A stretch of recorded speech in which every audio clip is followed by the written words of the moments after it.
Okay hello everyone. Next lecture start करते हैं अपन chemical shift. अपन ने लास्ट टॉपिक पढ़ा था, तो अपन ने जो फिजिकल आपके जो एनएमआर के जितने भी फिजिकल केमिस्ट्री के एस्पेक्ट से जो एनएमआर अपन ने समझना था वो समझ लिया। तो यहाँ पर जितने भी अपन ने अभी तक टॉपिक पढ़े हैं वो आपका बेसिक था एनएमआर का, जो आपको मदद करेगा कि एनएमआर की वर्किंग कैसे होती है, एनएमआर काम कैसे करता है। अब जो अपन बात करने वाले हैं मेन एपरेटस की बात करने वाले हैं कि एनएमआर एपरेटस होता कैसा है, मतलब उसका डिटेल डिस्कशन नहीं करेंगे, आपके है भी नहीं, थोड़ा बहुत डिस्कशन करेंगे अपन एनएमआर का एपरेटस का। और दूसरा अपन जो डिटेल डिस्कशन करेंगे वो ग्राफ का, कि एनएमआर जो स्पेक्ट्रोस्कोपी होता है उसमें आपको जो स्पेक्ट्रम मिलते हैं, ग्राफ मिलते हैं, उनको कैसे समझना है, उनका मतलब क्या होता है ना, और कैसे आपको ग्राफ मिलते हैं। तो एक छोटा सा टॉपिक है आपके पास एनएमआर स्पेक्ट्रोस्कोपी, इसका डिस्कशन कर लेते हैं। एनएमआर स्पेक्ट्रोस्कोपी का मतलब है जो एपरेटस होता है जिससे आप एनएमआर फाइंड आउट करते हो, अलग अलग मॉलिक्यूल्स का, अलग अलग ऑर्गेनिक मॉलिक्यूल्स का, उसको अपन क्या बोलते हैं, एनएमआर स्पेक्ट्रोस्कोपी बोलते हैं। अभी जो स्पेक्ट्रोस्कोपी होता है इसका जो बेसिक पॉइंट है, बेसिक जो था वो तो मैंने आपको पूरा बता दिया। वही होता है, इसमें क्या होता है कि आपके पास मैग्नेटिक फील्ड होता है ना, मैग्नेटिक फील्ड को अप्लाई करने के लिए आपके पास इलेक्ट्रोमैग्नेट होते हैं, और इसके बीच में जो भी ऑर्गेनिक मॉलिक्यूल है, जिस भी ऑर्गेनिक मॉलिक्यूल का आपको एनएमआर फाइंड आउट करना है, आप क्या करते हो, उसको सैंपल की फॉर्म में लेते हो। एक आप छोटी सी ट्यूब होती है ना, इस ट्यूब की लेंथ अप्रोक्सीमेटली होती है 15 सेंटीमीटर, और इसका जो डायमीटर होता है अप्रोक्सीमेटली 0.5 सेंटीमीटर का इसका डायग्राम होता है।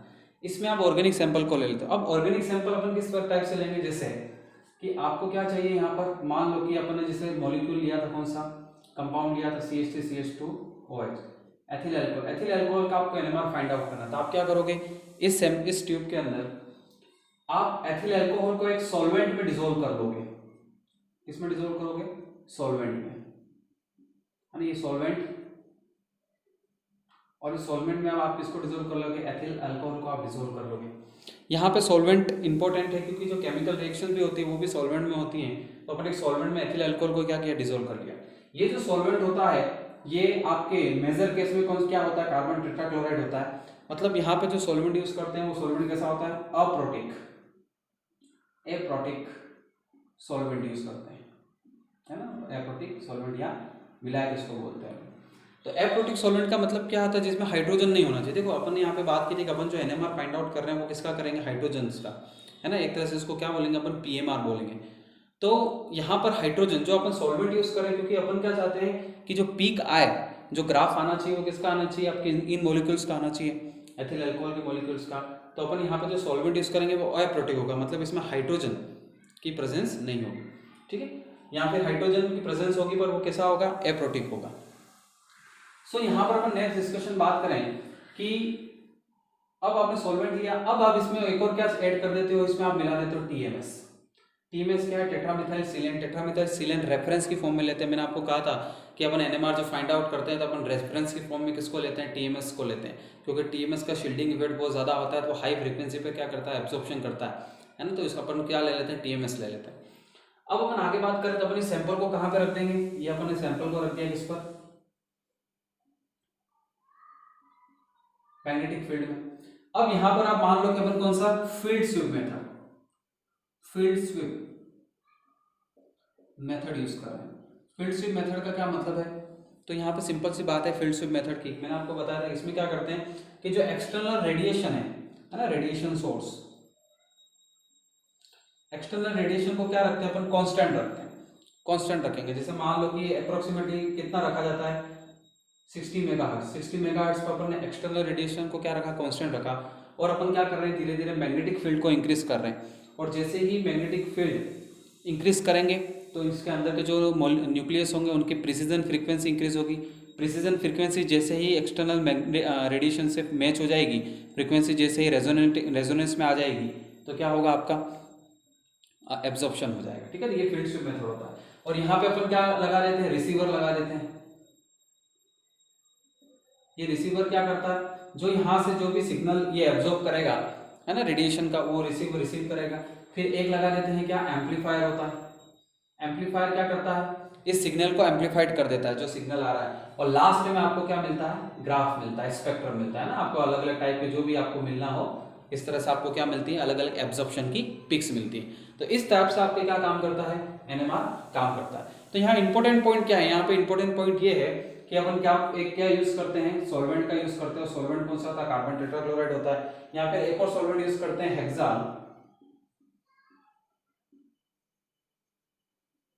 ड्यूरिडो एसीटोन, हेक्सा ड्यूरिडो एसीटोन, इसका भी यूज करते हैं, है ना। हेक्सा ड्यूरिडो एसीटोन इस सॉल्वेंट का भी यूज करते हैं। तो डिफरेंट काइंड ऑफ सॉल्वेंट होते हैं जिनका अपन यूज करते हैं, और ये सॉल्वेंट कैसे होते हैं, एप्रोटिक सॉल्वेंट। तो ये तो आपको बेसिक सा एक पॉइंट हो गया किसका, एनएमआर स्पेक्ट्रोस्कोपी इस तरह से वर्क करता है। और मैक्सिमम टाइम अपन कौन सा मेथड यूज करते हैं, लीनियर स्वीप मेथड ही यूज करते हैं। अब नेक्स्ट अपन बात करते हैं एनएमआर ग्राफ की। एनएमआर ग्राफ को अंडरस्टैंड करते हैं कि एनएमआर ग्राफ क्या होता है।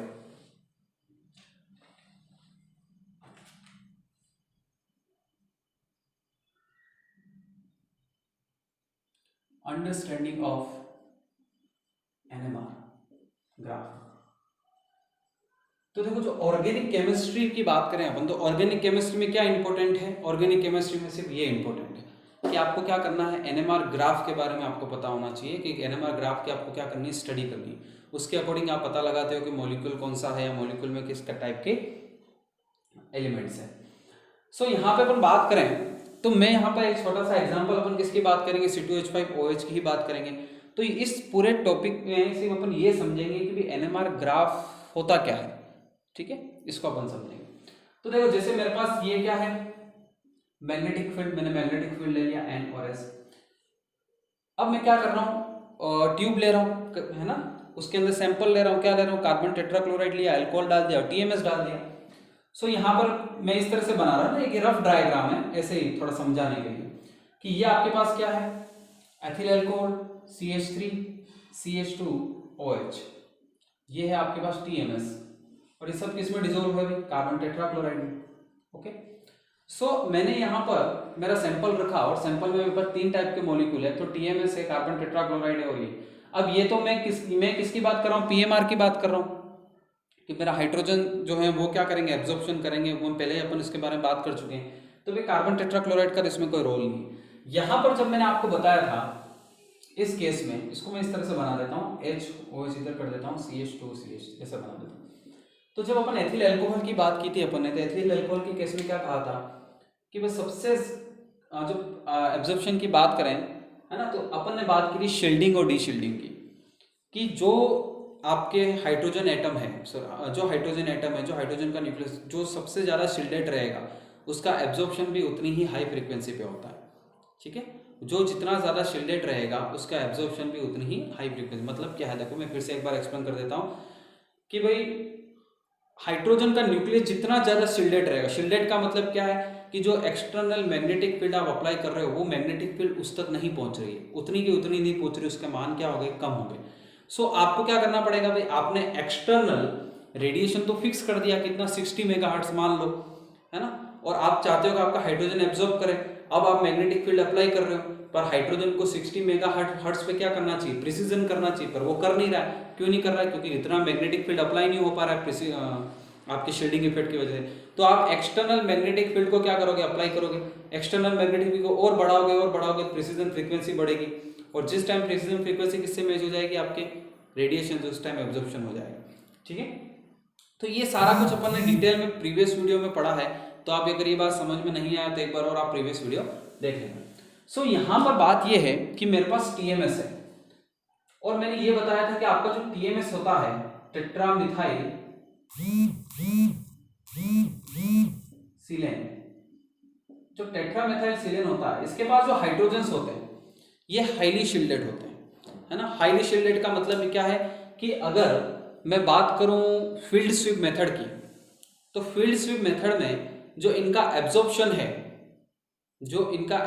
है, उसके लिए आपको मैग्नेटिक फील्ड को और बढ़ाना पड़ेगा। मैग्नेटिक फील्ड को क्या करना पड़ेगा, आपको बढ़ाना पड़ेगा। किसके अंदर बात कर रहे हैं अपन, फील्ड स्वीप मेथड में, ठीक है। सो मैं यहाँ पर फील्ड स्वीप मेथड की ही बात करूंगा। तो मैं यहाँ पे बात कर रहा हूँ field sweep method. Field sweep method में बात करें, आपके पास TMS है। TMS मैंने किसके लिए लिया है, रेफरेंस के लिए। अभी इसकी इंपॉर्टेंस अपन समझेंगे। लास्ट बार मैंने बताया था रेफरेंस क्यों लेते हैं अपन, ताकि अपन क्या निकाल सके, केमिकल शिफ्ट, है ना, कि ये कितने पे एब्जॉर्प्शन करता है, ये कितने पे एब्जॉर्प्शन करता है, उनके बीच का डिफरेंस, और डिफरेंस के अकॉर्डिंग अपन बताते हैं हाँ भाई इसने इतना एब्जॉर्प्शन इतना डिफरेंस है इनके एब्जॉर्प्शन का। सो यहाँ पर मैं क्या कर रहा हूँ, फील्ड स्वीप मेथड से अगर बात करूं तो सबसे पहले आपके फर्स्ट एब्जॉर्प्शन कौन करेगा, फर्स्ट एब्जॉर्प्शन है ना, सबसे पहले एब्जॉर्ब कौन करेगा, बाहर की जो रेडिएशन आप दे रहे हो उसका सबसे पहले एब्जॉर्प्शन कौन करेगा। तो यहां पर सबसे कम शील्डेड कौन है, आपकी जो OH में जो हाइड्रोजन है ये लीस्ट शील्डेड है। कैसा है ये लीस्ट, मतलब इसका जो शील्डिंग इफेक्ट है बहुत कम है। अब शील्डिंग इफेक्ट ज्यादा है तो एक्सटर्नल मैग्नेटिक फील्ड का सबसे ज्यादा इफेक्ट किस पर होगा, इस पर होगा। तो सबसे ज्यादा फ्रीक्वेंसी, प्रिसीजन फ्रीक्वेंसी किसकी होगी, इसकी होगी। तो सबसे पहले एब्जॉर्प्शन कौन करेगा, ये वाला हाइड्रोजन करेगा। देन आपको कौन करेगा एब्जॉर्प्शन, ये वाला हाइड्रोजन करेंगे, है ना, CH2 के हाइड्रोजन। देन एब्जॉर्प्शन कौन करेंगे, CH3 के हाइड्रोजन, हाँ आपके CH3 के हाइड्रोजन। और लास्ट में आपके एब्जॉर्प्शन कौन करेगा, लास्ट में आपके एब्जॉर्प्शन करेगा TMS, क्योंकि TMS के अंदर जो हाइड्रोजन न्यूक्लियस है वो हाईली शील्डेड है ना। तो सबसे लास्ट में किसका एब्जॉर्प्शन होगा, आपके ये TMS के जो हाइड्रोजन है वो एब्जॉर्प्शन करेंगे। तो यहाँ पर ये बात है कि अगर मैं इस तरह से ग्राफ यहाँ पे बनाता हूँ, देखो जैसे मान लो मैं एब्जॉर्प्शन का ग्राफ बनाता हूँ, मैं किसका ग्राफ बना रहा हूँ, एब्जॉर्प्शन, मतलब मैग्नेटिक फील्ड स्वीप मेथड की बात कर रहे हैं तो मैग्नेटिक फील्ड है ना, अप्लाइड मैग्नेटिक फील्ड और एब्जॉर्प्शन। यहाँ पे मान लो मैंने क्या किया, अप्लाइड मैग्नेटिक फील्ड ले ली और यहाँ पे क्या ले लिया मैंने, एब्जॉर्प्शन, रेडिएशन का एब्जॉर्प्शन जो हुआ है उसकी यहाँ पर ले लिया।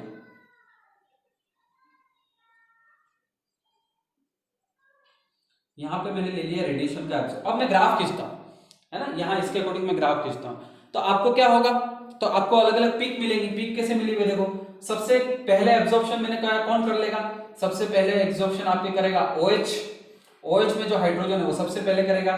तो मान लो अप्लाइड मैग्नेटिक फील्ड इंक्रीज कर रहे हो है ना, और ये OH ने क्या कर लिया, एब्जॉर्ब कर लिया, ठीक है, इस तरह से पीक आ गई।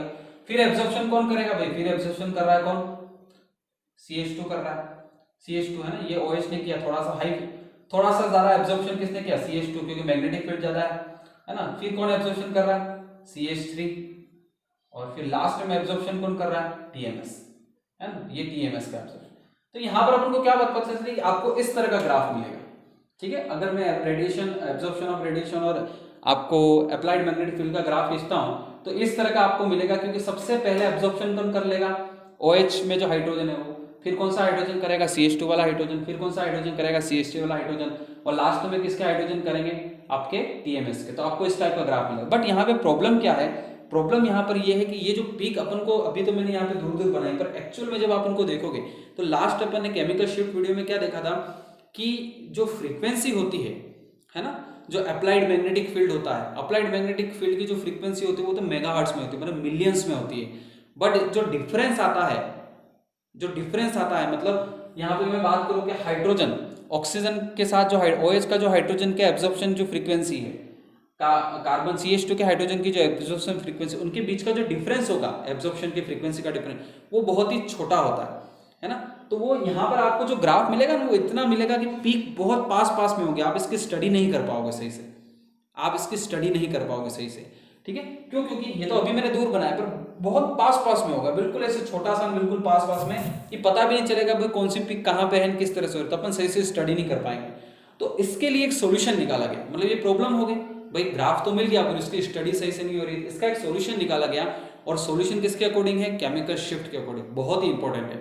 केमिकल शिफ्ट में अपन क्या करते हैं भाई, एक रेफरेंस ले लेते हैं और उस रेफरेंस के अकॉर्डिंग देखते हैं कि भाई TMS जैसे अपना रेफरेंस है, इसने एब्जॉर्प्शन किया है ना, इसके लिए एब्जॉर्प्शन के आपके पास जो भी आ गया पीक आ गई, और फिर अपन डिफरेंट है ना TMS से देख लेते हैं कि भाई ये CH3 वाला हाइड्रोजन की डिस्टेंस कितनी है ना, कितना डिफरेंस है इन दोनों की एब्जॉर्प्शन फ्रीक्वेंसी में। TMS से CH2 के हाइड्रोजन की डिफरेंस कितना है एब्जॉर्प्शन फ्रीक्वेंसी का, TMS से OH के हाइड्रोजन की एब्जॉर्प्शन फ्रीक्वेंसी का डिफरेंस कितना है। तो उससे क्या होता है, तो केमिकल शिफ्ट, अपन इसको केमिकल शिफ्ट बोलते हैं, मतलब कुल मिला के कि ये अपना केमिकल है, रेफरेंस केमिकल है, और उससे शिफ्ट हो रहे हैं, इनकी कितनी शिफ्टिंग है। तो इसी केमिकल शिफ्ट का यूज करके, और केमिकल शिफ्ट निकालने का मैंने आपको लास्ट में बताया था, कुछ इस तरह से अपन डेल्टा से केमिकल शिफ्ट का मैंने पूरा फॉर्मूला आपको बताया था, डेल्टा है ना, आप कैलकुलेट कर सकते हो। तो यहाँ पे क्या किया गया, यहाँ पर एक छोटा सा ट्रिक अपनाई गई कि भाई हम जो ग्राफ है वो आपके अप्लाइड मैग्नेटिक फील्ड और एब्जॉर्प्शन ऑफ रेडिएशन के बीच में नहीं खींचेंगे। हमारा जो ग्राफ होगा वो अप्लाइड मैग्नेटिक फील्ड और एब्जॉर्प्शन और रेडिएशन के बीच में नहीं होगा। उसकी जगह हम किसका यूज करेंगे? उसकी जगह हम यूज करेंगे केमिकल शिफ्ट का, डेल्टा का, है ना। डेल्टा का मतलब क्या है देखो, तो अब अगर क्या करूं मैं कि मान लो मेरा रेफरेंस जो है, मेरे पास जो रेफरेंस वाला मेरा जो मॉलिक्यूल है उसका अगर मैं क्या मान लेता हूं, 0 मान लेता हूं, ठीक है। अगर मैं क्या लेता हूं पैमाना, मैंने क्या ले लिया, डेल्टा की फॉर्म में मैंने पैमाना ले लिया, मतलब यहां पर नीचे में क्या ले लूंगा, डेल्टा ले लूंगा। अब मैंने अप्लाइड मैग्नेटिक फील्ड नहीं लिया, अब मैं जो पीक निकाल रहा हूं वो अप्लाइड मैग्नेटिक फील्ड के अकॉर्डिंग नहीं निकाल रहा हूं, मैं किसके अकॉर्डिंग निकाल रहा हूं, डेल्टा के अकॉर्डिंग, कि भाई ये सर्टेन फ्रीक्वेंसी पर आपका रेफरेंस एब्जॉर्ब करेगा, है ना, और आपका CH3 का हाइड्रोजन एब्जॉर्ब करेगा, तो इनकी दोनों की एब्जॉर्प्शन फ्रीक्वेंसी में कितना डिफरेंस है मैं ये निकाल दूंगा, ठीक है। उसी तरह से TMS और CH2 के जो हाइड्रोजन है उनके एब्जॉर्प्शन की फ्रीक्वेंसी में कितना डिफरेंस है, और उसके अकॉर्डिंग मैं ये ग्राफ बनाऊंगा। तो अब इस ग्राफ के अंदर जो पिक्स आएंगी वो थोड़ी क्या आएंगी, क्लियर आएंगे, अपन उसको क्लियर देख पाएंगे, है ना। उसको क्लियर देखने से क्या होगा, अपन अच्छे से उसकी स्टडी कर पाएंगे। अब ये कैसे करेंगे उसकी बात अपन नेक्स्ट वीडियो में डिस्कस करेंगे।